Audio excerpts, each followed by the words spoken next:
دین کی کوئی مخالفت کرے گا اللہ کی قسم چھوڑیں گے نہیں ہم اس کو۔ آپ کو اس پر تو جوش آیا، آپ کو اس پر کیوں جوش نہیں آیا؟ مولانا طارق جمیل ہمارے سر کے تاج تھے، اب شاید نہیں رہے۔ لگی زلیخا نے تہمت لگائی، اور پھر جب وہ عورتوں میں بھی بات پھیل گئی کہ مجرم تو یوسف نہیں، مجرم تو زلیخا ہے، تو تھوڑی بدنامی ہونے لگی، تو انہوں نے یوسف علیہ السلام کو گدھے پہ بٹھا کے منہ کالا کر کے پورے شہر میں چکر لگوایا اور پیچھے اعلان کروایا ھذا جزاء من اراد بسیدہ سوء، جو اپنے آقا سے برائی کرے اس کی یہ جزا ہے۔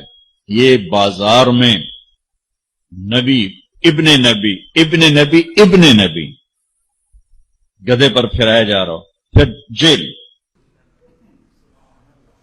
یاد رکھو ہمارے سر، میں نے جتنا اس کو سپورٹ کیا ہے، وہ ایک خطیب ہے، وہ ایک خطیب ہے، وہ کوئی مستند عالم نہیں ہے، وہ خطیب ہے صرف۔ اور غیر مقلدین نے، دوسرے لوگوں نے، آج پتہ کرو اس سے، اس کی جتنی مخالفت کی یہ چھپا رہا، اور فرق باطلہ کو اس کی طرف سے خدا کی قسم میں نے جواب دیا، میں نے جواب دیا۔ تبلیغی جماعت مولانا طارق جمیل کی نہیں ہے، مولانا خورشید کی بھی نہیں ہے، نظر الرحمان کی بھی نہیں ہے، یہ علماء دیوبند کی جماعت ہے۔ غیر میں آپ سے عرض کر رہا تھا، مولانا سے ہمارا اختلاف رہا ہے، مولانا ہمارے قیمتی ساتھی تھا، لیکن تھوڑا سا اعلان کر دے کہ جیسے یوسف علیہ السلام کے بارے میں نے پھر بھی ہاتھ ہلکا رکھا، مولانا کے خلاف کتابیں لکھی گئی، القول الجلیل فی کفر طارق جمیل، سن لیں، القول الجلیل، میں نے اس پہ دستخط نہیں کیا، میں نے خود مولانا کو کہا توبہ کر لے، شاید اللہ توبہ کی توفیق۔ مذاق ہمارے بہت اچھے دوست ہیں، کلمۃ الہادی الی سواء السبیل کتابیں لکھی گئی مولانا کے خلاف۔ آپ کو معلوم ہوگا، آپ میں سے مسلمانوں میں سے کسی نے یہ کیوں نہیں کہا جب انہوں نے پوری امت مسلمہ کے خلاف کہا یوسف علیہ السلام کا منہ کالا کر کے گدھے پر بٹھایا گیا تھا؟ خدا کی قسم سوائے یہودیوں کی روایت کے اس کا نام ہی نہیں ہے۔ آج معافی کیوں نہیں مانگتا؟ آج معافی مانگے، میں پوری دنیا کے سامنے اس کے پاؤں پہ جا کر کے پڑوں گا، ورنہ بریلوی سے پتہ کر لے، جماعت اسلامی سے پتہ کرے، اہل حدیث سے پتہ کرے، دیوبندیوں سے پتہ کرے، تبلیغی اکابرین سے معلوم کر لے، کس مسلمان نے لکھا؟ یہودیوں کی ایک روایت تھی، میں نے حضرت کو یہاں بھی لکھ کر کے دیا، یہاں اس میں کئی دفعہ اس کو سمجھایا کہ اللہ کے لیے کچی باتیں نہ کرو، قرآن بھی دیکھا کرو اور حدیث دیکھا کرو۔ اس کی کوشش یہ ہوتی ہے کہ کچی باتیں بیان کرنا۔ مولانا ہمارے سر کے تاج تھے، انسان سے غلطی ہو جاتی ہے، معافی مانگے یوسف علیہ السلام سے، معافی مانگے، اور نہیں تو پھر آپ مجھ سے گلہ نہ کر لیں، میں اپنے رب کو راضی کر سکتا ہوں، آپ کو ناراض کر سکتا ہوں۔ یہ نیٹ پر موجود ہے، یہ لاکھوں انسانوں، پھر بھی سعودیہ کے علماء نے کافر قرار دیا، میں نے کافر نہیں کہا۔ آپ سعودیہ کے علماء کے بالکل موجود ہیں، انہوں نے کافر تک بھی قرار دیا کہ یوسف علیہ السلام کی توہین کیوں کی اس طرح۔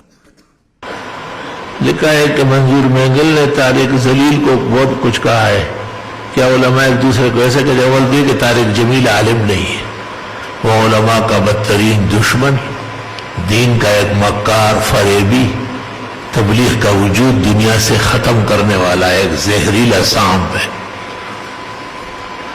اس کے علم کی کوئی بات سمجھ میں نہیں آئی۔ یہ جو مینگل نے کہا ہے شاید کم کہا ہے، وہ اس سے زیادہ کا حقدار ہے۔ بچے نے سوال کیا ہے نا کہ اس زمانے میں جھوٹی احادیث ہیں، اس کا آپ بتا دیں، ابھی تک تو کوئی کتاب لکھی نہیں گئی۔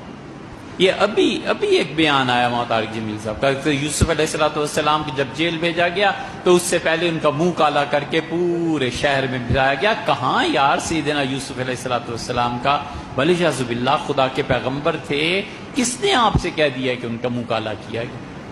جھوٹ کسی اور نے لکھا ہے، آپ اسے پبلک کو بتا رہے ہیں، آپ قائد ہیں، ہزاروں آدمیوں کی آپ رہنمائی فرما رہے ہیں، آپ پڑھیں تو صحیح نا، کوئی حوالہ تو بتائیں کہاں لکھا ہے۔ مولانا طارق جمیل صاحب کے کئی بیانات 10 سن لو، اور ان 10 میں جتنی حدیثیں وہ کہتے ہیں سب جھوٹ ہیں، اس 20 سال ہو گئی اس صدی کو، یہ ہماری بات ہزاروں لوگ سنیں گے، ان 20 سالوں میں اتنا بڑا جھوٹا حضور صلی اللہ علیہ وسلم پہ جھوٹ اور تہمت لگانے والا ہم نے نہیں دیکھا۔ جتنے مولانا طارق جمیل ہیں 10 کیسٹیں سن لو، حدیثیں لے آؤ، ہمارے پاس حضرت ہی کے بعد جاؤ، کہو حضرت یہ ذرا حدیث کہاں آئی ہے دکھا دیں۔ پورا ڈھونگ رچایا ہے حضور صلی اللہ علیہ وسلم کے والد دادا پر نبی کریم صلی اللہ علیہ وسلم کی چند ایک پشتوں کا ذکر ملتا ہے۔ طارق جمیل صاحب پورا بیان کرتے ہیں کہ فلاں سے آدم علیہ السلام تک پہنچاتے ہیں۔ اے حضرت آدم علیہ السلام تک کہاں پہنچاتے ہیں؟ آپ اسے ثابت بھی کریں۔ 40 باپ آپ گنتے ہیں، دادا پر دادا 40 پشتیں، 40 پشتوں میں حضرت عبداللہ سمیت رسول اللہ صلی اللہ علیہ وسلم کے والد سمیت ہر ایک کی عمر اگر 1,00,000 سال بھی مان لی جائے تو دنیا 40 لاکھ سال سے زیادہ پرانی۔ آپ ان آثار قدیمہ کو کیا کریں گے؟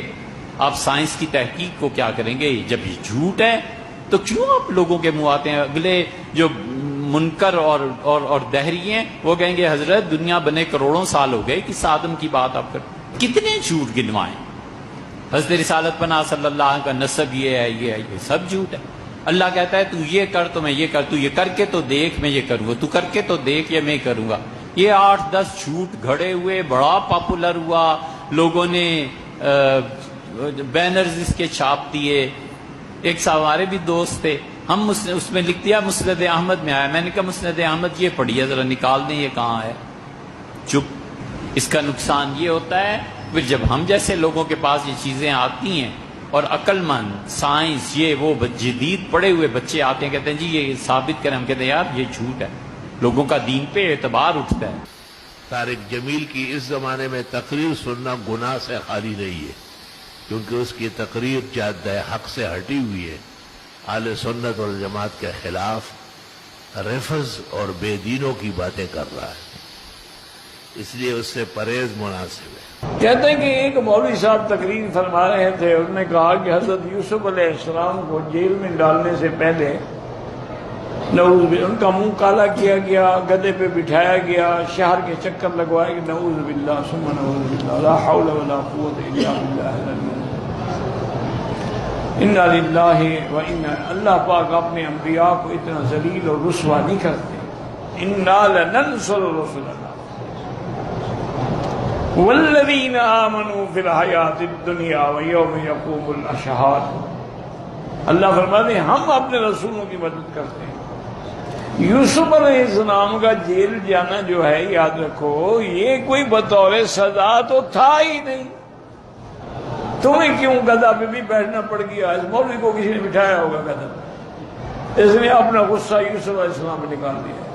یہ جو تبدیلی کرتا ہے احکام میں نا اور ایک نیا دین بنانے کی کوشش کرتا ہے، جبکہ اس کا کوئی علمی مقام یا استعداد صفر کے درجے میں، خود کہتے ہیں کہ ہمارا تو تبلیغی مطالعہ ہے، سطحی علم میں، اور عوام میں کہتے ہیں شیعہ کافر نہیں ہے۔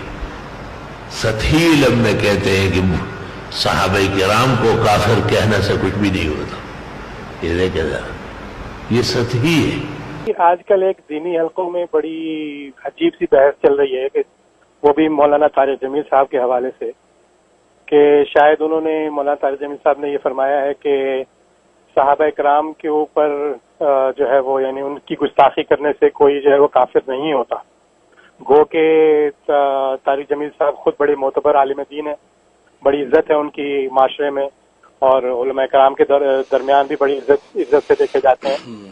تو آپ کا علم اور آپ کی کیا اس کے بارے میں رائے ہے، ذرا اس میں ہماری رہنمائی فرمائیں، جزاک اللہ خیر۔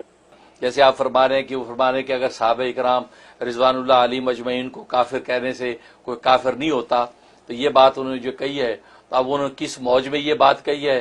میں تو یہ کہتا ہوں کہ صحابہ کرام کی شان تو بڑی اونچی ہے، ابو بکر تو صدیق ہے، عمر تو فاروق ہے، عثمان تو غنی ہے، علی تو مرتضیٰ ہے، ان کو اتنا اونچا مقام حاصل ہے، وہ تو بہت دور کی بات۔ ایک عام مسلمان کو بھی اگر کوئی کافر کہہ دے، اس کافر کہنے پہ وہ آدمی کافر ہو جاتا ہے۔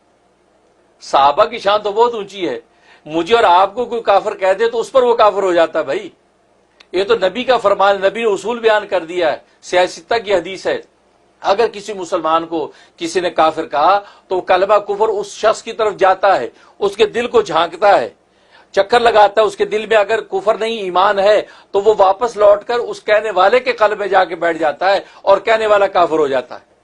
تو نبی نے قیامت تک کے لیے اصول بیان کر دیا کہ ابو بکر عمر تو اونچی شان ہے، مجھے اور آپ کو کافر کہنے والا کافر ہو جاتا ہے، یہ تو اتنی خطرناک بات ہے۔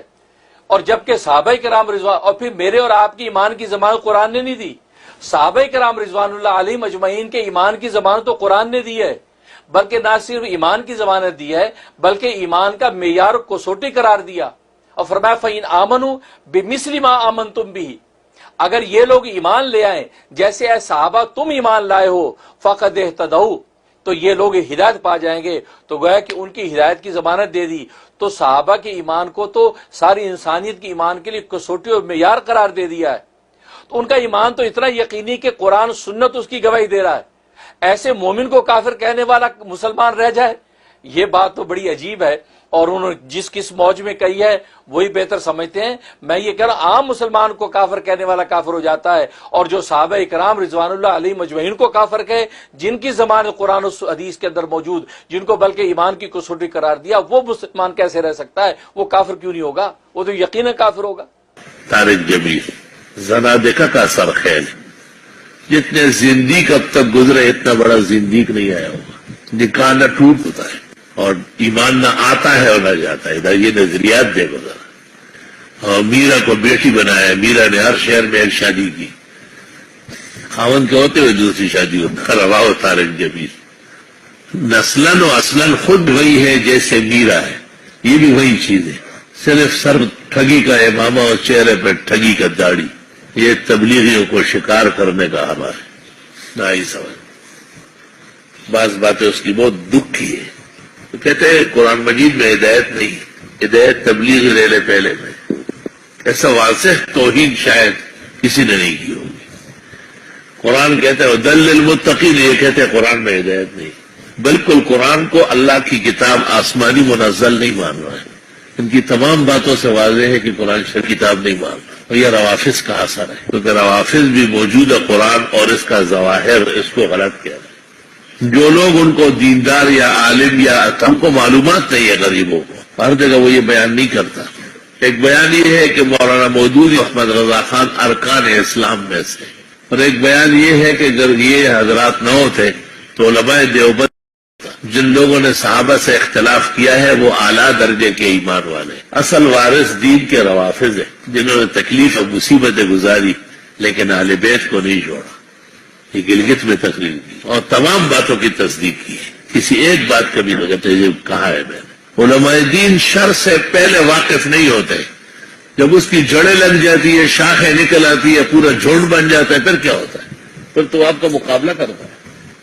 اس سے پتہ چلتا ہے کہ اس کی تقریر میں جو لوگ جمع ہوتے ہیں اور بڑا رش بنتا ہے، یہ بھی ایک سازش کا حصہ ہے، یہ بھی اس کے ساتھ معاونت کرنے والوں کے کوئی حربہ ہے، نہ وہ خوش آواز ہے، نہ خوش الحان ہے، نہ اس کے علم میں دقت ہے، نہ صحت ہے، تمام اسرائیلیات خرافات بیان کرتا ہے۔